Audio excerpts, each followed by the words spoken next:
Et un jour, je reçois un chèque avec quelques zéros.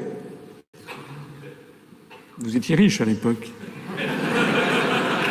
Il travaillait à la BCE, il gagnait des tas d'argent.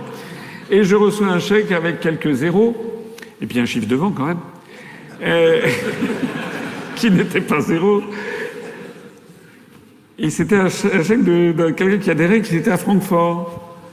Alors, je dis... déjà, à l'époque, j'appelais tous les nouveaux adhérents. Il y en avait si peu que je pouvais le faire. Maintenant, j'ai du mal à appeler chaque nouveau millième adhérent.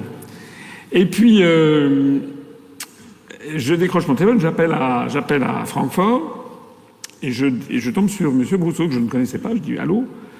Il dit « Allô ?» On pourrait refaire la scène.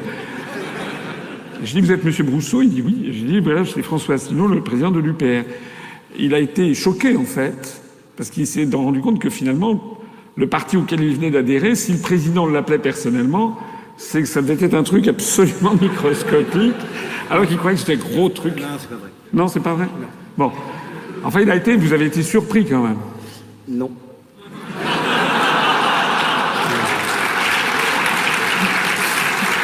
Je l'avais un peu provoqué. En fait, je savais, parce que c'était évident à deviner qu'il allait googler mon nom.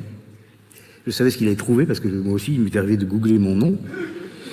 Et je savais que pour le président d'un parti dont le motto est de sortir la France de l'Union européenne et de l'euro, avoir un économiste de la Banque centrale européenne pourrait paraître alléchant. Donc même si à l'époque, on n'avait pas été 250 adhérents, mais si on avait été 10 fois plus, j'étais sûr qu'il m'appellerait.